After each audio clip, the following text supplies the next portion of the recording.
Hai kawan pajak, jumpa lagi di Cakap-Cakep Pajak Kalbar, podcastnya Pajak Kalimantan Barat. Oke, perkenalkan nama saya Hadi Anwar, penyuluh Kanwil DJP Kalimantan Barat yang hari ini akan menjadi pembawa acara atau host dari kegiatan podcast kali ini.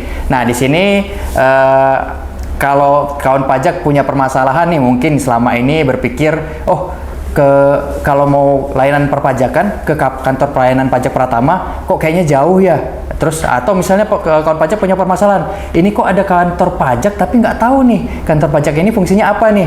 Nah, kawan pajak jangan kemana-mana, disinilah tempat yang paling cocok untuk mencari informasi tersebut. Nah, kita akan membahas mengenai kantor pelayanan penyuluhan dan konsultasi perpajakan atau kita kenal dengan KP2KP.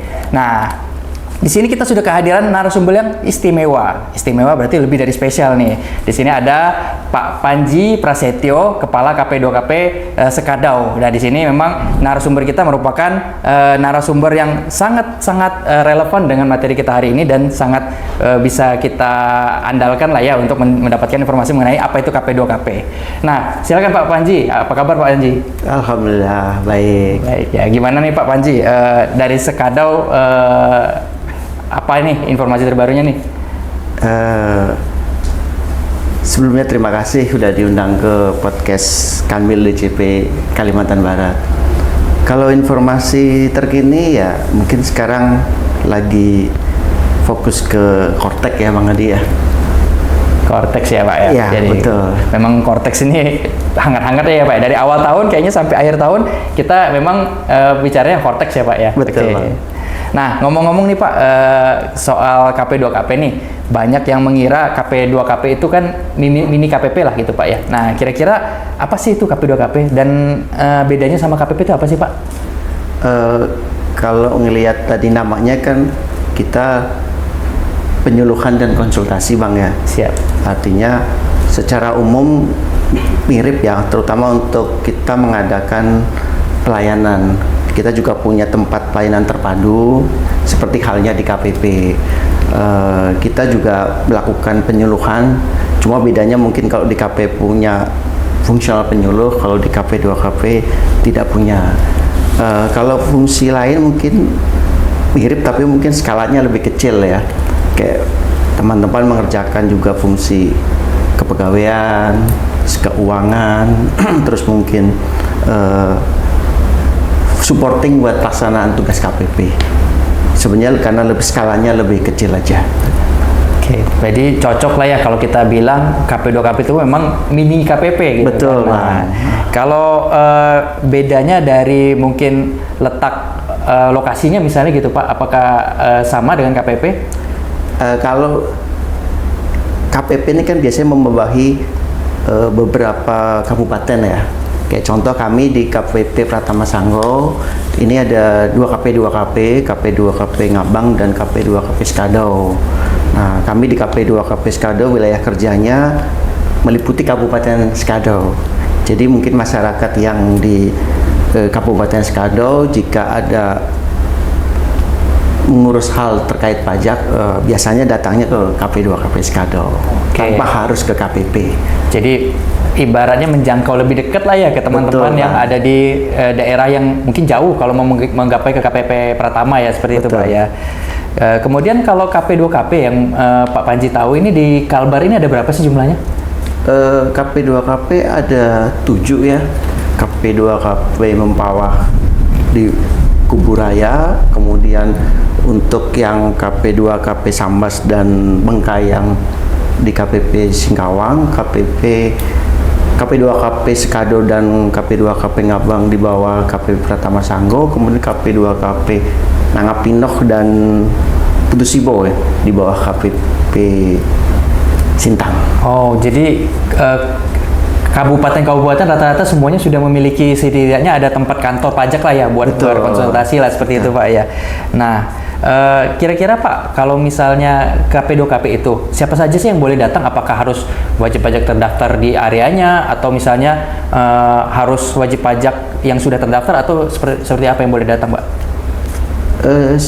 Yang boleh datang siapa aja ya, artinya masyarakat di Kabupaten Sekadau jika ada hal yang perlu ditanyakan terkait pajak silakan datang ke KP2KP, walaupun mungkin belum mempunyai, baik yang udah punya NPWP atau yang belum atau apapun terkait pajak, silakan datang ke KP2KP. Ya, berarti ini ya siapapun boleh lah datang ke Betul. KP2KP ya. Yang penting memang kepentingannya yang sesuai lah ya Pak ya untuk perpajakan ya Pak Betul. ya. Kalau orang nanya datang tapi mau jualan, mungkin ini lah ya Pak ya. Kita ini hold dulu lah Pak ya, Betul. seperti itu. Oke, kira-kira Pak, tadi kan sudah dikatakan ini kayak mini KPP ya. Agak detail nih Pak, apa sih yang biasanya dilayani di KP2KP nih kalau ada pengunjung yang datang, wajib pajak yang datang? Biasanya kalau di TPT itu terkait NPWP pertama ya, mungkin melayani pendaftaran NPWP. Terus yang kedua mungkin terkait dengan kalau sudah ber-NPWP, ini biasanya kan karena ada transaksi. Rata-rata yang datang ini karena mau melakukan pinjaman di bank. Ya kan, karena melakukan pinjaman di bank, datang terus dia mengurus NPWP.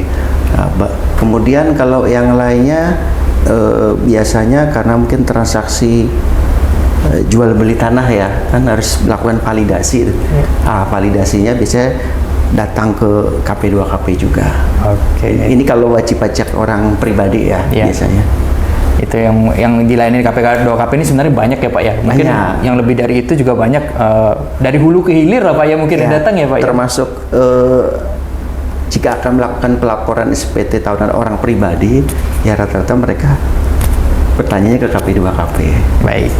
Ya Pak, kemudian mengenai KP2KP ini Pak, seberapa penting sih hadirnya terutama buat masyarakat di daerah? Sangat penting ya, karena memang KP2KP ini kan ketika ada di kabupaten, masyarakat ini kan kayak contoh di Skado ini ada 7 kecamatan ya.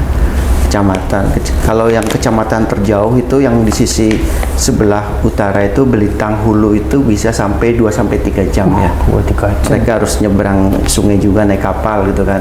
Kalau yang sisi sebelah selatan ini sekitar 2 jam berbatasan dengan Kabupaten Ketapang ya. Sampai ke Tapang ya Pak ya? Betul. Jadi istilahnya ya kalau ada terkait masalah pajak mau nggak mau harus datang. Kemudian selain ini kita juga kadang kan melakukan penyuluhan ya Bang Adi ya. Betul. Kita melakukan penyuluhan ke baik kita lakukan sendiri ataupun kita kolaborasi dengan instansi yang lain gitu. Iya, jadi memang penting banget ya menjangkau daerah-daerah, terus juga berkoordinasi dengan instansi-instansi setempat lah ya. Kalau KPP mungkin kan untuk menjangkau ke arah sana itu kan mungkin agak sulit ya, karena faktor jarak, faktor kekurangan ini juga SDM ya mungkin ya Pak ya. Nah, kemudian Pak nih, kalau misalnya kita balik ke materi mengenai tadi edukasi sama konsultasi ya, salah satu fungsinya KP2KP ya, kan banyak wajib pajak tuh kayak masih agak ragu-ragu atau enggan lah gitu bertanya, takutnya nanti kalau datang tuh dicatat gitu, kayak dicatat lah gitu sama kantor pajak nih, oh ini orang ini apa nih gitu kan, apakah punya pajaknya harus di store atau apa, itu takut lah, ada kecenderungan takut lah ya. Itu kira-kira bagaimana sih KP2KP itu membangun citra agar masyarakat itu tidak enggan, jadi mereka tuh kayak merasa aman dan nyaman aja tuh untuk datang berkonsultasi seperti itu. Oh, baik. Emang biasanya mereka datang ini kan banyak yang ditanyakan ya. Biasanya kita harus tetap melayani dengan baik ya, artinya kalau bisa kepentingan mereka apa, tapi kita mungkin tidak terlalu ini ya, karena ini kan bermacam-macam, baik yang sudah ber-NPWP maupun belum ber-NPWP. Rata-rata yang datang justru yang belum ber-NPWP. Oh, belum ber-NPWP ya Pak ya? Jadi ketika mengurus sesuatu hal mereka harus punya NPWP. Bisa kita sampaikan kenapa harus ber-NPWP ini, karena kita sampaikan apa sih manfaat pajak gitu kan. Jadi dengan membayar pajak manfaatnya apa bagi masyarakat sekitar. Kemudian itu juga merupakan suatu kewajiban ya, bahwa karena melakukan transaksi tertentu maka orang tersebut wajib untuk mempunyai NPWP. Tapi pada intinya yang sering kita sampaikan, Bapak Ibu kalau bisa tetap melakukan pelaporan, artinya tetap melakukan kewajiban. Kalau masalah isi pelaporan ini kan sudah self assessment ya, jadi tergantung kepada Bapak Ibu yang mengerti mengenai misalnya dia punya usaha, omsetnya berapa, ini kita serahkan wajib pajak. Tapi yang kita tekankan bagaimana agar wajib pajak ini tetap melakukan pelaporan, terutama SPT orang pribadi ya, SPT tahunannya. Iya. Jadi KP2KP itu lebih ke arah persuasif lah ya Pak ya, persuasif aja. Ketika menyampaikan wajib pajak menyampaikan permohonan, kita ikutin apa sih kebutuhannya, terus kita akomodir lah gitu Pak ya di KP2KP ya Pak ya, sehingga mereka tuh nyaman untuk datang kembali. Dan mudah-mudahan nanti untuk lapor SPT juga nyaman juga mau datang kembali ya Pak ya. Nah, jadi KP2KP itu kan juga melakukan edukasi ya Pak ya, edukasi. Nah, kalau kita lihat dari tren saat ini ya Pak ya, edukasi itu terutama yang digital ya Pak ya, mereka tuh lebih suka edukasi bentuknya yang video-video pendek, kemudian juga konten-konten yang ringan-ringan aja Pak, yang ibaratnya membahas pajak itu tipis-tipis lah mungkin ya Pak ya. Nah itu kira-kira kalau KP2KP nih gimana sih penyesuaiannya Pak, mungkin dari sisi pengelolaan kontennya itu biar informasi yang diterima masyarakat itu sesuai dengan apa yang diminati tadi Pak. Baik, memang ini tergantung pada apa ya, segmentasi dari wajib pajak ya. Di daerah ini kan kalau yang wajib pajaknya masih atau yang sudah ikut update terkait dengan digital ini, memang biasanya kita sampaikan video-video yang dari kantor pusat itu kan ada. Nah, kemudian kalau terkait dengan kegiatan kita, biasanya kayak kemarin kita TGTS, kita sampaikan, kita buatkan video ya, ya video dengan durasi pendek ya. Tapi pada intinya sebisa mungkin kita tetap melayani semua segmentasi dari wajib pajak ini, karena kalau di daerah ini masih banyak wajib pajak yang pengennya mendapatkan pelayanan langsung. Ada juga yang seperti itu gitu. Tapi kita tetap apa ya, update, artinya bagi wajib pajak sekarang yang membutuhkan, biasanya kalau datang kita sampaikan, Bapak Ibu kalau ingin mendapatkan informasi terkait pajak, kita ada link videonya di mana, terus materi-materi yang berbentuk PDF kita sampaikan linknya juga gitu. Oke, jadi dibuat balance lah ya Pak ya, antara segmen yang tadi membutuhkan konsultasi langsung, mungkin yang generasi-generasi yang agak inilah ya, agak milenial. Iya, yang milenial ke atas lah gitu kan. Tapi kalau misalnya kayak Gen Z apa segala macam, mungkin mereka lebih enak lihat konten-konten aja ya Pak ya. Seperti itu ya. Jadi KP2KP menyeimbangkan lah ya Pak ya. Nah, kalau kita lihat-lihat ya Pak ya, KP2KP itu kan sangat aktif ya, kayak nerbitin artikel gitu Pak ya. Dan capaian itu tinggi untuk penerbitan artikel tuh Pak. Nah, kira-kira ini apa sih strategi KP2KP Skadau ya, secara konsisten menghasilkan berita yang edukatif nih Pak? Jadi kalau kita terkait berita ini berarti kan sebelumnya ada kegiatan kan berarti kan. Nah, kebetulan kita kalau melaksanakan kegiatan ini berupa penyuluhan, ini kan ada dua jenis ya. Pertama, kegiatan yang kita selenggarakan sendiri. Kayak contoh misalnya kita mengundang bendahara instansi pemerintah untuk pemerintah daerah, atau kita mengedukasi untuk wajib pajak UMKM, kita akan mengundang. Yang kedua, kita yang berkoordinasi dan berkolaborasi nih. Nah, itu biasanya kita koordinasi dengan instansi di pemerintah daerah, kayak contohnya kita koordinasi dengan BPKAD, ya kan? Dengan BPKAD kita mengadakan edukasi terkait bendahara instansi pemerintah. Kemudian dengan BPRPD, BPRPD juga kita mengadakan kolaborasi. Jadi mereka mengadakan kegiatan, kebetulan kita diundang sebagai narasumber. Nah, kita sampaikanlah biasanya selain terkait pajak juga terkait ajakan untuk melakukan pelaporan SPT. Misalnya sekarang tahun depan menghadapi Kortek, ya kita ajak agar melakukan aktivasi akun Kortek. Kemudian contoh lagi kan yang sekarang terbaru itu dinas koperasi. Jadi Dinas Koperasi mengadakan pelatihan, kebetulan kita diundang, ya kita mengisi acara sana dan juga kita sampaikan materi-materi yang berkaitan dengan koperasi. Jadi yang kedua ini yang terkait koordinasi dan kolaborasi ini justru lebih banyak. Sehingga dengan adanya banyaknya kegiatan, inilah yang menjadi sumber atau bahan kita melakukan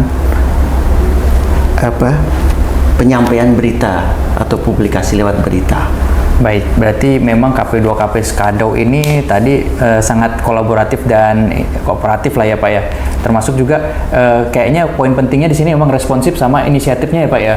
Karena kalau misalnya KP2KP-nya kurang inisiatif, mungkin beritanya juga susah juga diterbitin apa nih gitu. Walaupun tren-trennya sudah ada nih sebenarnya kelihatan nih. Kalau sekarang di KP2KP Skadau ada tren, ada peluang untuk kolaborasi, langsung gas ya seperti itu Pak ya. Betul. Karena kalau kita selalu berkoordinasi, kita kadang mendapatkan informasi, Pak kami misalnya dinas apa gitu ya, kami akan ada kegiatan, Bapak mau nggak ngisi? Oke siap, kita isi gitu. Hubungan baiknya benar jalan lah ya Pak. Harus dijaga. Nah, itu benar-benar kayaknya poinnya KP2KP Skadau ini hubungannya sangat-sangat baik dengan para kolaborator ya di daerah. Nah, dari tingginya berita di KP2KP Skadau tadi yang dirilis, itu kira-kira apa sih yang paling berasa lah efeknya gitu, yang paling penting terhadap pemahaman wajib pajak di masyarakat Pak? Kalau bicara terkait pemahaman ini kan memang yang paling sangat berasa mulai banyak wajib pajak yang bertanya ya. Kayak sekarang kan kalau lihat di berita atau di mana kan banyak kan terkait Kortek ya. Mulai banyak bertanya, Pak, saya sebagai orang pribadi nih Kortek apa sih apa yang harus kami lakukan? Nah, kemudian terkait wajib pajak yang datang pun, Pak, kami ini Kortek kondisinya seperti ini, ada kesulitan. Nah, mereka mulai tumbuh keinginan untuk bertanya. Kalau dulu mungkin sebagian, karena gini Bang Adi, kalau kita lihat di daerah ini kan mungkin kalau atau bicara terkait kepatuhan ini kan faktor yang paling mendasar tingkat pemahaman ya. Betul. Baik tingkat pemahaman. Nah ini bisa di faktornya mungkin tingkat pemahaman terdiri dari pemahaman terkait manfaat pajak, kemudian pemahaman terkait dengan sistem perpajakan. Jadi kalau kita lihat kan sistemnya sekarang self assessment nih. Nah, jadi sebenarnya wajib pajak ini yang harus aktif melakukan baik pembayaran dan pelaporan. Nah, yang ketiga pemahaman terkait dengan ketentuan tata cara perpajakan. Jadi kalau mereka tidak melakukan pelaporan, nah ini ada denda atau pelaporan itu batas waktunya kapan. Nah ini yang mungkin harus kita sampaikan ke mereka gitu loh. Jadi dengan kita menyampaikan lewat berita, harapannya agar mereka sedikit demi sedikit tumbuh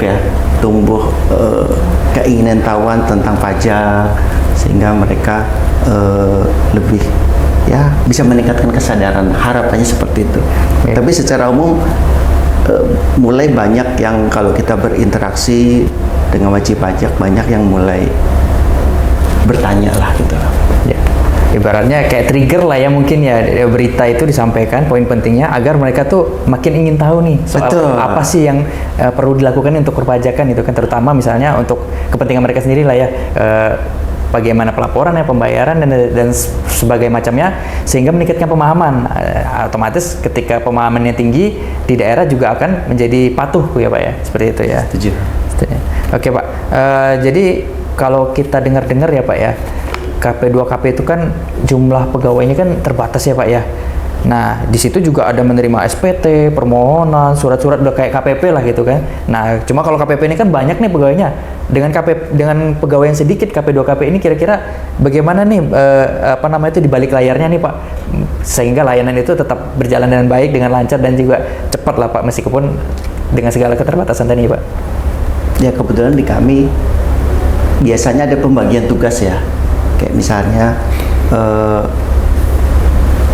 ada yang melakukan pelayanan di TPT, kemudian kalau kita ada kegiatan di luar, misalnya ketika ada penyuluhan, ya berarti ada yang ikut mendokumentasikan kegiatan penyuluhan atau bahkan mungkin ikut mengisi penyuluhan atau melakukan asistensi terhadap wajib pajak. Ya ini memang butuh ini ya. Biasanya kita ganti-gantian ya, biar mereka tidak bosan, kemudian biar mereka juga merasakan nih, mendapatkan ilmu dari semua jenis pekerjaan itu. Ya kalau memang biasanya sih kita simulasikan lah biar mereka tetap semangat gitu lah. Palu gadai berarti pegawainya Pak ya. Semua kita kerjakan. Semuanya dilakukan, semuanya bisa ya Pak ya, semua pegawai ya. Luar biasa emang KP2KP ini Pak. Nah, kalau misalnya KP2KP nih saat melayani wajib pajak, terus wajib pajak yang datang tuh nanya hal-hal yang sederhana aja lah Pak. Misalnya cuma, Pak ini pajak yang dibayar di sini pajak apa sih? Atau misalnya cuma, Pak ini bisa nggak sih bayar pajak daerah, terus apa beda pajaknya? Itu kalau yang sederhana-sederhana seperti itu masih dilayani sama KP2KP nggak sih Pak? Masih kita layani, karena kebetulan kan memang banyak masyarakat sekitar datang ini sebenarnya kayak contoh mereka melakukan jual beli tanah atau rumah. Mereka harusnya mengurus pajak daerah ke BPRPD, tapi datangnya ke KP2KP. Nah, biasanya tetap kita sampaikan, ini Bapak Ibu sebagai penjual atau pembeli, kemudian apa pajak yang harus dibayar oleh penjual dan pembeli. Nah, kemudian nanti yang ini mana yang menjadi masuk ke pajak pemerintah pusat atau masuk pajak ke pemerintah daerah. Tetap kita jelaskan biar wajib pajak ini mengerti atau paham ya. Harapannya sih nanti mereka bisa menularkan ke yang lain lah gitu. Baik, berarti memang apapun pertanyaannya sebenarnya akan coba dilayani lah ya kita sama KP2KP lah ya dari itu, agar wajib pajak juga tadi nggak segan kalau mau datang ke KPP dan pelayanannya maksimal ya Pak ya, ke KP2KP ya Pak ya. Nah, KP2KP ini kan tadi menjangkau daerah-daerah yang agak jauh-jauh ya Pak ya, ada yang 2 jam, ada yang sampai berbatasan sama Ketapang nih Pak. Berarti kan di situ bakal ada ketemu daerah-daerah yang mungkin minim secara sarana prasarana, terutama internet ya Pak ya. Nah itu kira-kira gimana sih KP2KP itu memastikan layanan perpajakan tetap terjangkau walaupun daerah-daerah terpencil yang nggak ada internet itu Pak? Biasanya daerah terpencil ini mereka memang ada daerah yang tidak terjangkau, tapi kalau untuk di kelurahan atau biasanya mereka itu internetnya jalan. Kalau kita mengadakan kegiatan, kita kolaborasi dengan tadi BPRPD, kita adakan kegiatannya ini nanti misalnya di kecamatan, ya kan, di kecamatan ataupun di desa-desa. Nah, kalau BPRPD ini ada istilah layanan bersama nih. Biasanya kita bersama dengan BPRPD dan bersama dengan Bapenda.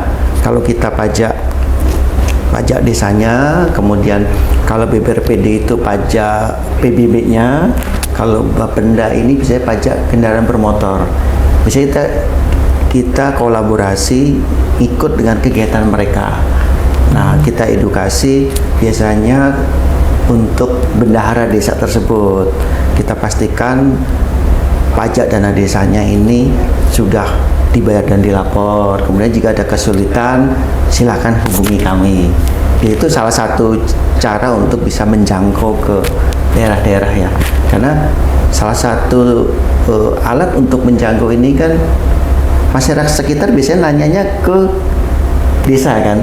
Nah, makanya desa ini kita edukasi sehingga mereka bisa menyampaikan ke masyarakat sekitar. Oke, berarti strateginya memang mencari perpanjangan tangan ya Pak ya. Betul. Melalui pihak-pihak yang berwenang dan kompeten. Kayak tadi contohnya kantor desa. Kita edukasi kantor desanya sehingga nanti kantor desa secara otomatis bisa mengedukasi masyarakat sekitar lah ya Pak ya. Memang itu luar biasa strateginya Pak. Ibaratnya ketika kita tidak bisa menjangkau, kita minta tolong ya. Itulah gunanya juga tadi kolaborasi dan kerjasama yang baik ya Pak dengan pemerintah sekitar lah seperti itu. Biasanya kita kolaborasi dengan dinas pemerintah desa. Dinas pemerintahan desa ini kan mereka sebagai pengampu dari masing-masing desa ya. Jadi desa ini bisa kita ajak bekerja sama dengan baik ya. Luar biasa, itu memang poin plus buat KP2KP, memang harus punya relasi dengan pemerintah setempat ya. Oke Pak, tadi kita sudah banyak ngomong soal pelayanan, edukasi, konten-konten yang inilah ya, ringan gitu kan. Nah ini ketika ada kawan pajak yang agak penasaran nih, misalnya KP2KP ini kan ada perpajakannya. Kalau udah perpajakan berarti kan agak serius gitu kalau udah dibicarakan itu.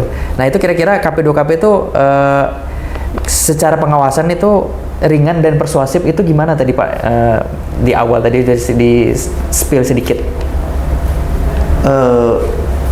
Kita kan sebenarnya KP2KP memang banyak aktivitas ekonomi yang memang yang tumbuh di sekitar kita kan. Kayak contoh misalnya kalau kadang kita makan datang ke rumah makan nih, misalnya ada warung Padang nih, kalau boleh sebut nama ya, ke warung Padang. Nah, kita di sana kita tahu nih warung Padang A nih, ini wajib pajak di kami gitu kan. Nah, biasanya sambil ini kita sambil ingatkan ke mereka, wah rame ya, gimana pajaknya udah dibayar belum ya kan, kita sampaikan secara persuasif dan nyaman ya, jangan lupa ya dibayar kan. Jadi kita mengingatkannya lewat yang ringan-ringan lah kan. Lebih ke caranya elisitas ya, ringan-ringan aja ya Pak yang mengingatkannya ya, tipis-tipis lah Pak ya, tipis-tipis lah agar ini tadi Pak ya, menjaga keseimbangan juga ya Pak, jangan sampai orang-orang takut. Nah ngomong-ngomong soal tadi Pak keseimbangan nih, selain tadi dengan cara elisitasi, cara persuasif, itu kalau KP2KP itu menyeimbangkan fungsi edukasi pelayanan dengan pengawasan tuh, nah itu gimana sih strateginya biar wajib pajak itu tetap nyaman kalau mau berhubungan dengan KP2KP itu Pak?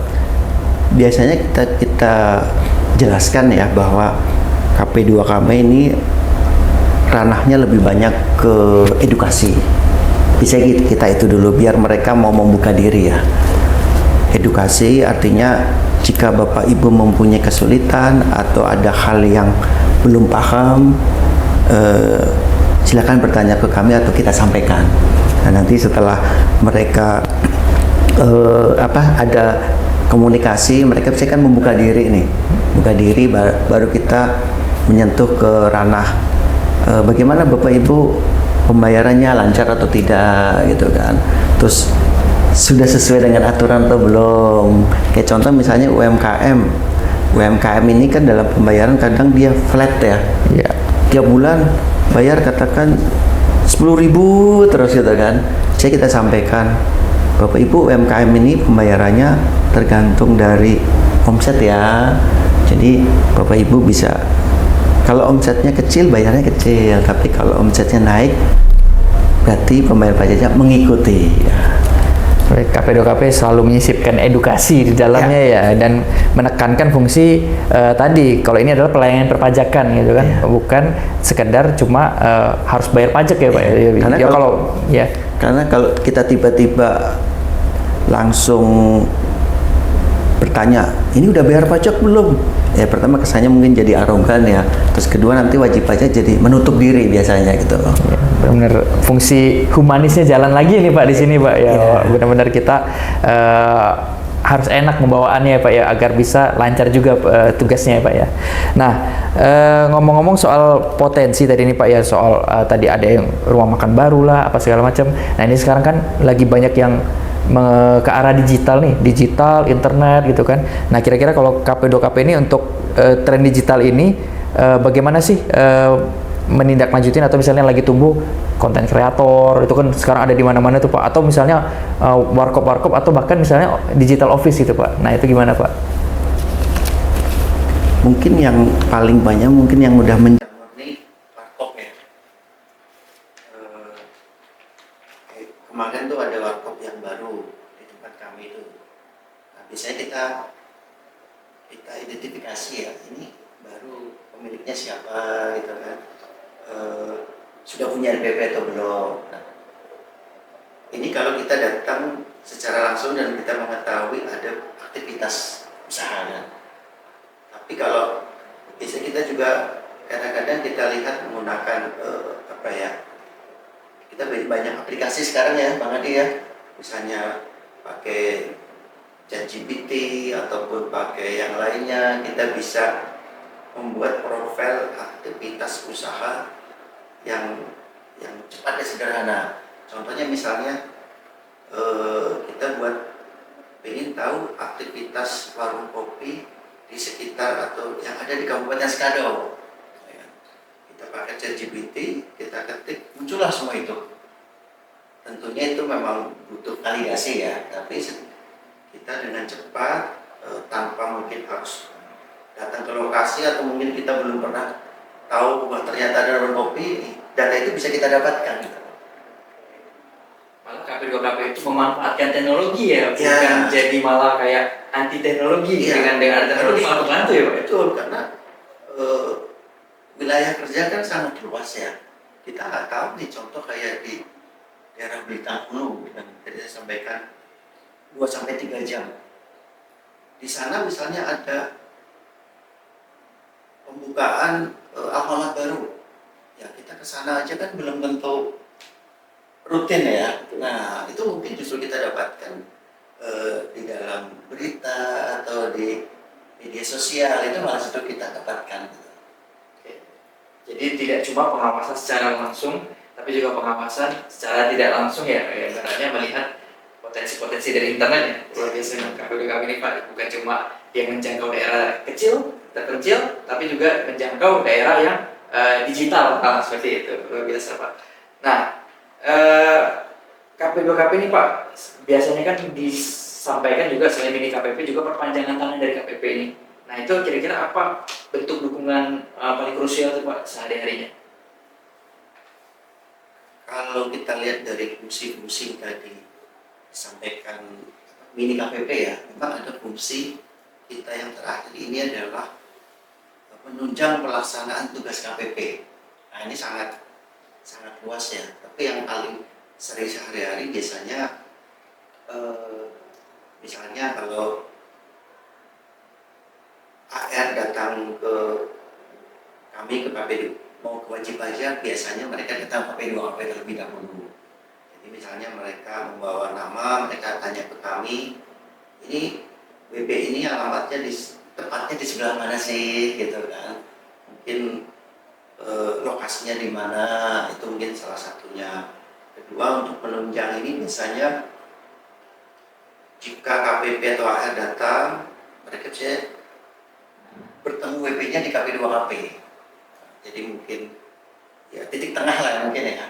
Nah, itu salah satu yang bisa menunjang. Kemudian kita tadi kayak ada aktivitas ekonomi, kita punya data atau apapun, misalnya kita tanyakan ke KPP juga.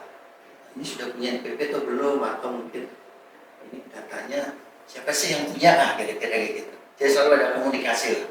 Krusial ya manfaat KP2KP ini ya buat KPP ya Pak. Ibaratnya KPP butuh informasi, KP2KP kemungkinan punya nih. Jadi efisien jadi kerjanya seperti itu Pak. Ibaratnya butuh tempat juga untuk bertemu dengan WP, daripada ketemu di kafe kan bisa dicurigai ya Pak ya. Misalnya ketemu di tempat wajib pajak ternyata susah dijangkau, daripada dua-duanya susah, mendingan ketemu di tengah-tengahnya KP2KP Pak, banyak yang manfaatnya Pak ya. Lalu kalau misalnya ada pelayanan KP2KP yang membutuhkan layanan harus di KPP gitu Pak. Dari di KP2KP gimana itu Pak? Jika memang wajib pajak ini pengen datang langsung ke KPP, ya kita persilahkan ya. Karena mungkin ada hal-hal kayak contoh misalnya wajib pajak mendapatkan surat dari KPP dari AR misalnya kan. Ya jika kadang mereka datang ke KP2KP terlebih dahulu, dia menanyakan, Pak, saya dapat surat nih, wajib pajak ini kan belum paham nih suratnya apa, bisa kita terangkan. Oh Bapak ini dapat surat SP2DK nih namanya, dari mana? Dari KPP. Kalau mau Bapak ini silakan hubungi nomor telepon yang ada, yang tertera di surat. Tapi kalau mau Bapak datang langsung ke KPP, ya kami persilahkan itu loh. Oke, jadi ibaratnya benar-benar menjembatani kebutuhan WP lah ya. Ketika dia butuh informasi awal, setidaknya ada jawabannya di KP2KP gitu kan. Ya. Termasuk memvalidasi ini surat apa tentang apa gitu ya, seperti itu Pak Bahkan ya. banyak yang datang mereka udah berbentuk surat tagihan pajak. Ya, kan mereka kadang-kadang datang, kalau ini kaitannya dengan jurusita mungkin ya, datang disuruh bayar ya kebagian marah-marahnya di KP2KP juga. Biasa itu Pak. Ya kita jelaskan dengan baik bahwa ini terkait masalah apa, kemudian kita sampaikan bahwa silakan menghubungi jurusitanya atau mungkin ke AR-nya itu. Ya, membantu untuk inilah ya, apa menengahi WP dengan KPP lah gitu ya Pak ya. Oke Pak. Nah, untuk KP2KP ini kan mungkin dari lokasi dan jumlah SDM-nya kecil ya Pak ya. Nah itu kira-kira sejauh mana KP2KP itu diperkenankan atau bisa berinovasi seperti itu Pak? Kalau berinovasi mungkin ya kita lebih banyak ke ini ya, apa? Mungkin kaitannya dengan pencarian tadi yang aktivitas usaha ya. Mungkin kita cari kayak misalnya ini ada buka ayam asap baru misalnya gitu kan. Wah, ini sudah beroperasi, ini punya siapa nih gitu kan. Nah biasanya kita cari datanya. Kalau inovasi biasanya sih kita mungkin karena cuma 3 orang dan lebih banyak di ini, kita menggunakan kayak tadi lah, menggunakan AI dan macam-macam ya.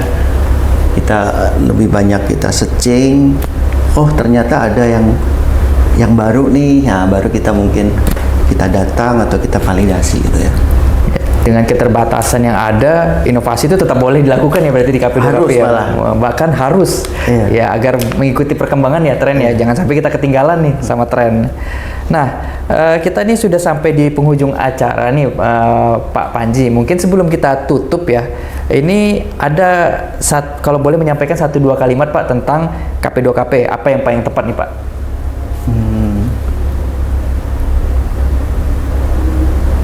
KP2KP hadir sampai pelosok negeri. Wih, luar biasa, hadir sampai pelosok negeri KP2KP ya Pak ya. Baik, kawan pajak, sudah berakhir nih, sudah di penghujung acara kita. Terima kasih Pak Panji sudah menjadi narasumber dari podcast kita kali ini nih. Karena jarang-jarang nih kita podcastnya mengundang dari luar, nah seperti itu ya Pak ya. Nanti semoga sampai di jalan kembali ke Skadau dengan aman. Kita terima kasih banyak sudah hadir di kegiatan kali ini. Nah, hai kawan pajak, kita sudah sampai di penghujung acara. Jangan lupa ya kawan pajak untuk subscribe channel YouTube kita. Kemudian aktifkan tombol lonceng agar tahu informasi lebih lanjut. Nah, jangan lupa like video juga, komentar di bawah kalau kawan pajak pengen merekomendasikan apa nih yang perlu dibahas di episode berikutnya. Oke, sekian dari kami, dari saya Hadi, penyuluh Kanwil DJP Kalimantan Barat. Sampai jumpa di episode berikutnya di Cakap-Cakap Pajak Kalbar. Sampai jumpa.